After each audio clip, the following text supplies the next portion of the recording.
Hello friends, welcome back to my channel covid tutorials by advocate R K साहब। कल हमने बात की थी about types of void agreements और आज हम पढ़ेंगे कंटिजेंट कॉन्ट्रैक्ट्स।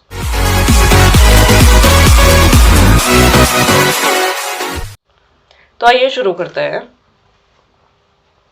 सेक्शन 31 ये डिफाइन करता है term contingent contract. Contingent contract हम किसे कहेंगे? कंटिजेंट कॉन्ट्रैक्ट वो होता है जिसकी इन्फोर्सेबिलिटी जो है वो डिपेंड करती है कि एक पर्टिकुलर इवेंट जो है वो होगा या नहीं होगा, और अगर उस इवेंट का होना होता है या नहीं होता है as per the terms of the contract जो कि दो पार्टीज के बीच में हुआ है, तो वो कॉन्ट्रैक्ट जो है उसको वो एनफोर्स कराया जा सकता है दोनों पार्टीज द्वारा।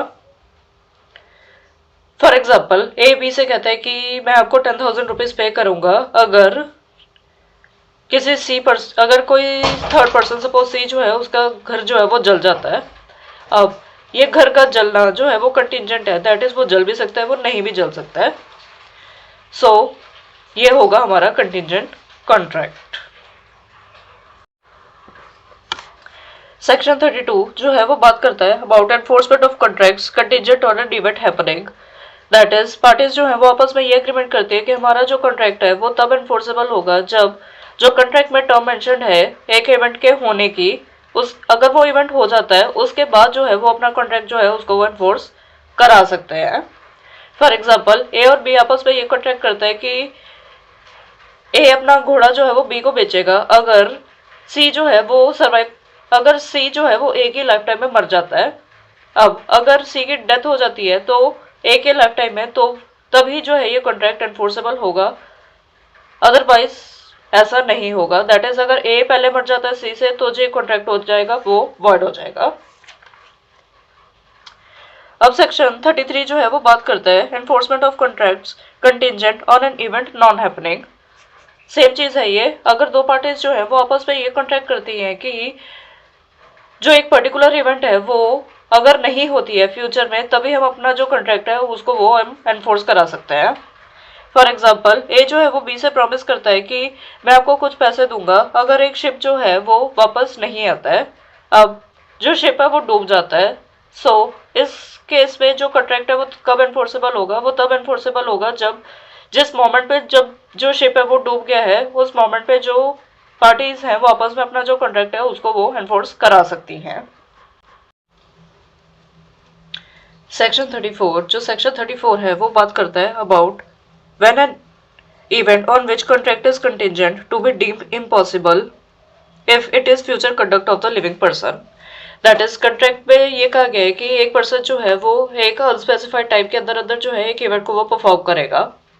अब उस इवेंट की परफॉर्मेंस से पहले ही जो वो इवेंट है जो कि उस पर्सन को परफॉर्म कर रही थी वही इम्पॉसिबल हो गई है, तो उस कॉन्ट्रैक्ट को आप एनफोर्स नहीं करा सकते हो। फॉर एग्जाम्पल, ए और बी जो है वो ये एग्री करते हैं कि ए बी को कुछ पैसे देगा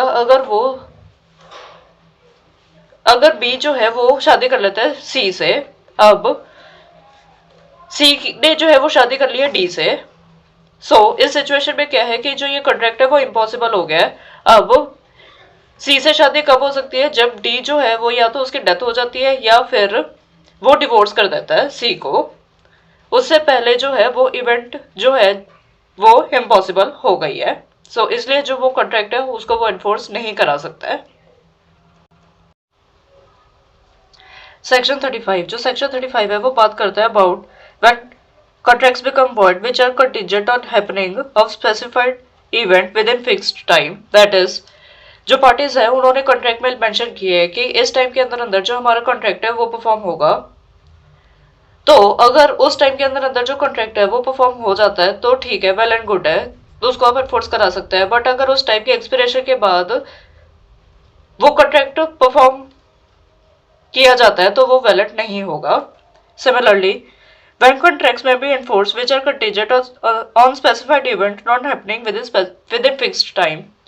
सिमिलरली अगर पार्टीज जो है वो आपस में ये कॉन्ट्रैक्ट करती हैं कि जो टाइम लिमिट हमने प्रिस्क्राइब किया है उस टाइम के अंदर अंदर अगर हमारा कॉन्ट्रैक्ट परफॉर्म नहीं होता है तो ठीक है, और अगर परफॉर्म उस टाइम के अंदर अंदर जो है वो कॉन्ट्रैक्ट परफॉर्म नहीं किया जा सकता है। फॉर एग्जाम्पल ए बी से प्रॉमिस करते हैं कि मैं आपको कुछ पे करूंगा, कुछ अमाउंट पे करूंगा अगर एक पर्टिकुलर शिप जो है वो 1 साल के अंदर अंदर वापस आ जाता है। अब ये जो कॉन्ट्रैक्ट है इसकी एनफोर्सेबिलिटी तब होगी जब वो शिप जो है वो 1 साल के अंदर अंदर वापस आ जाता है, और अगर वो वापस नहीं आता है तो ऐसा जो एग्रीमेंट होगा वो वॉइड हो जाएगा।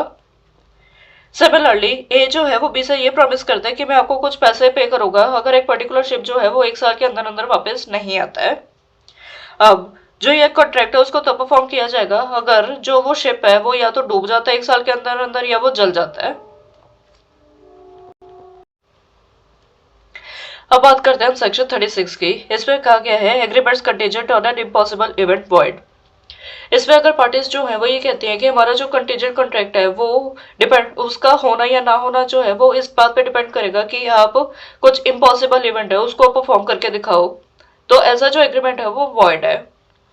अब जो ये इम्पॉसिबिलिटी है इवेंट के बारे में वो या तो पता हो भी सकती है दोनों पार्टीज को या पता नहीं भी हो सकती है। फॉर एग्जाम्पल ए जो है वो बी से ये कहता है कि मैं आपको कुछ पैसे दूंगा अगर आप दो पैरेलल लाइंस को मिला के दिखाओगे। अब ये इम्पॉसिबल है क्योंकि हम जो दो पैरेलल लाइंस हैं उनको हम किसी भी तरीके से जो है उसको हम मिला नहीं सकते हैं, तो ये एग्रीमेंट जो होगा वो वॉइड है। सिमिलरली ए जो है वो बी से कहता है कि मैं आपको 1000 रुपीज पे करूंगा अगर आप मेरी डॉटर सी से शादी करते हो। अब सी जो है उसकी डेथ हो जाती है, सो एग्रीमेंट के जो ऐसा जो एग्रीमेंट होगा वो क्या है, वो वॉइड एग्रीमेंट है और इसको आप परफॉर्म नहीं कर सकते हो। क्यों? क्योंकि सी की डेथ ही जब हो चुकी है तो शादी कैसे होगी। इसलिए ये जो एग्रीमेंट है ये वॉइड एग्रीमेंट है। फ्रेंड्स, आज के लिए बस इतना ही। अगर आपको मेरा वीडियो पसंद आया तो प्लीज़ मेरा चैनल सब्सक्राइब करना ना भूलें और जो बेल आइकन है उसको भी दबाना ना भूलें। Thank you.